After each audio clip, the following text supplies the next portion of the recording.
acid live on internet and you don't do anything. What are you watching? What is human rights? How relevant is that name even? Mukatambi mwana mwala gwolaba amanya ye Margaret Namuleme Nyanzi. Ng'erinnya lya Nyanzi liviira ddala ku kitaawe Chairman Nyanzi mukulu wa His Excellency Bobi Wine eyakwatiddwa olunaku lumu emabega. Mwana mwala ono muwala wa Chairman Nyanzi yabadde wali mu United States of America ng'akola okwekalakaasa olw'obumenyi bw'amateeka obufumbekedde mu Uganda era ng'agamba nti eddembe ly'abantu lirinnyirirwa ne sekulinnyirirwa yenna. Bino byonna oluvannyuma lw'okuba nti ne taata we yalozezza ku ekyo kye yabadde agenda maaso olw'okuba ng'ayogerako mwana mwala ono mu buufu obufaananako bwe buti. Mwana mwala ono Margaret Namuleme yabadde asitula eddoboozi okuligatta ku maloboozi ag'enjawulo agadde gagenda maaso n'okuba nga gafubutuka mu buli nsonda ey'abannayuganda abatali mu ggwanga Uganda abagenda maaso n'okuba nga beemulugunya wano na wali. Kale atugende ku sayidi ya taata we Chairman Nyanzi abadde agenda okuba nti aweza ebbanga oba abadde agenda okuba nga aweza essaawa 48 nga talabibwako oba nga takubibwako kimunye mu mbeera emu oba endala. Mukwano gwange agenda maaso n'okuba nti olaba era ng'owuliriza eddakiika eno. Kale tuveeyo ewa mwana mwala ono tudde ewa taata we Fred Nyanzi. Olunaku olwaleero ennaku z'omwezi 19 lunaku lwa 3 omwezi gwa February omwaka 2025 ekibiina ki National Unity Platform nga kino Chairman Nyanzi mwasibuka naye kivuddeyo ne kigenda maaso olw'okuba nga kikola ekiwandiiko ekibadde kikakasa nti Chairman Nyanzi babadde tebannamulaba wabula ekyo kikikoze essaawa emu emabega oluvannyuma Chairman Nyanzi n'alabika. Ngenda kubannyonnyola alabisa atya, alabikiddewa era bivuddewa. Okusinziira ku kiwandiiko ekibadde kiwandiikiddwa aba National Unity Platform kibadde kigamba nti coming to 48 hours into his abduction, our head of mobilization, Comrade Fred Nyanzi Sentamu, is still being held incommunicado by the criminal regime security operatives. This is a blatant violation of his fundamental rights to legal representation and access to medical treatment, given the brutal circumstances under which he was picked, according to witnesses. We condemn this act of impunity and we demand for his unconditional release.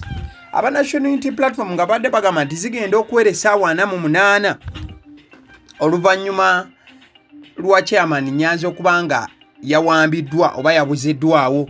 Ne bagamba nti akulira mobilization mu kibiina kino nga yono Chairman Nyanzi akyagenze maaso olw'okuba nga abuzibwawo era nga tebamanyi waali wabula nga bagamba nti abakuumaddembe ba wano be bagenze maaso n'okuba nga bakola kino. Ne bagamba n'okugamba nti kyannaku nnyo nnyini ddala nti etteeka lye oba eddembe lye lyagenze maaso n'okuba nga liyisibwamu olugaayu n'okubeera nti takkirizibwa kubanga afuna bujjanjabi ate nga abaabaddewo baalabidde ddala ng'omusajja yatwaliddwa mu mbeera eyabadde embi ennyo ekitegeeza nti yeetaaga okubeera nga afuna obujjanjabi.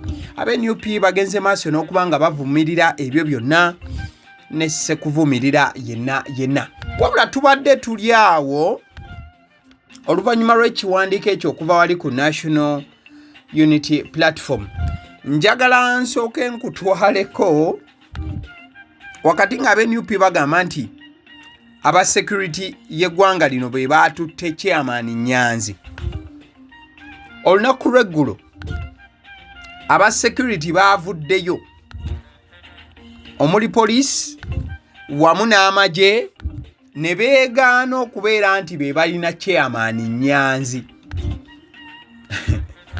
The police and the army denied allegations that their officers picked National Unity Platform Party President Robert Kyagulanyi's elder brother Fred Nyanzi on Monday, February 17th. Ab'ebyokwerinda bawano bavuddeyo ne bagamba nti nedda ssebo temutusibaako matu ga mbuzi kutuliisa ngo. Ffe Chairman Nyanzi tetumumanyi, wawaali tetunnamukwatako yadde okwesembereza waali oba we yabadde. Ebyo byayogeddwa ba security nga beegaana omukulu nti tebannamulabako era tebamanyi waali yadde ebimukwatako. Wabula tubadde tuyingira essaawa 4 ez'amakya g'olunaku olwaleero ennaku z'omwezi 19 February omwaka 2025.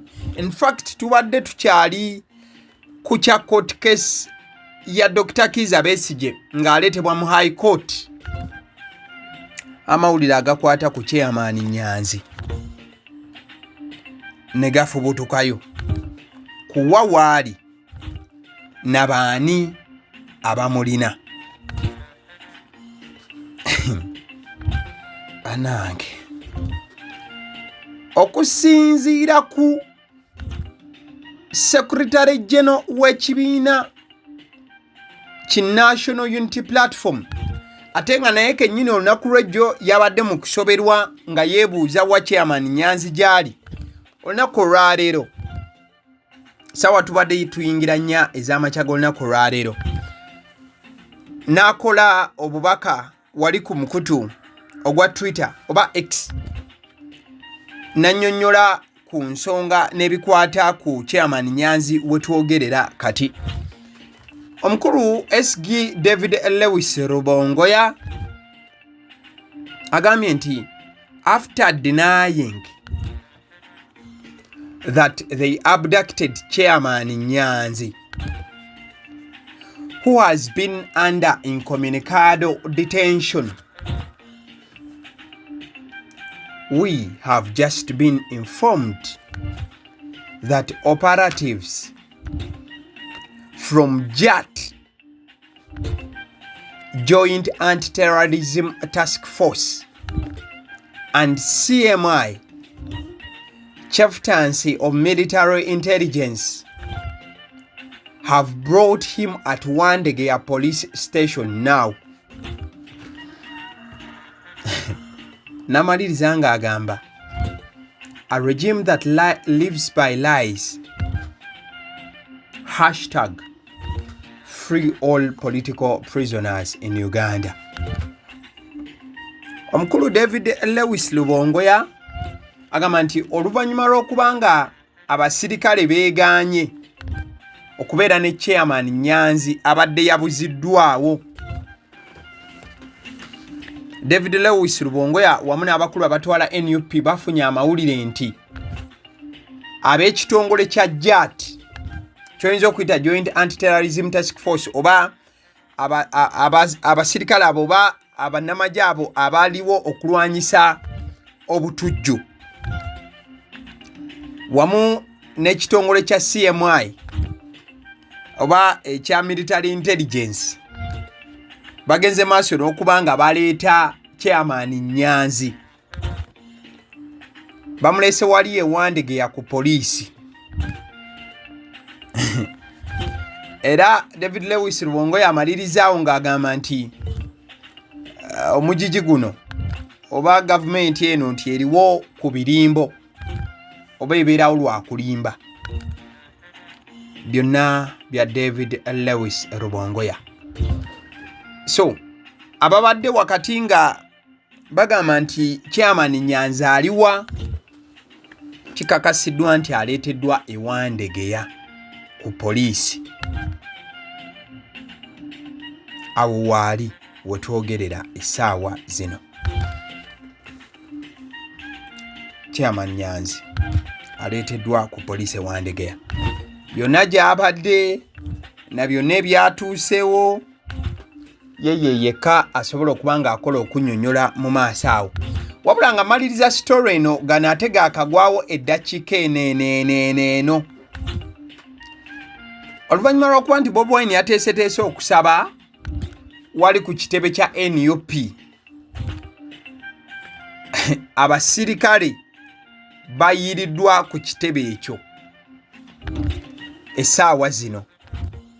In fact si basirikale bokka, abamu jaati eyo yennyini gye njogeddeko wali ereese chairman Nyanzi. Bobi Wine agamba nti abamu ba jaati, Joint Anti-Terrorism Task Force, bayiise ku kitebe kya NUP kati ng'ate wabadde walina okuba nga wabeera okusaba. Okusaba kubadde kulina kuba nga kutandika ssaawa 4 zennyini, wabula ate engeri gye kiri nti Dr. Kizza Besigye bano bategese okusaba nga tebannamanya nti Kizza Besigye ajja kuleetebwa leero mu kooti. So okusaba obudde bwako buyimiriddemukko olw'ensonga Bobi Wine n'abalala bali mu kooti we twogerera. Kati tulindiridde kulaba okusaba kuno kugenda kubeerawo kubanga amagye gasazeeko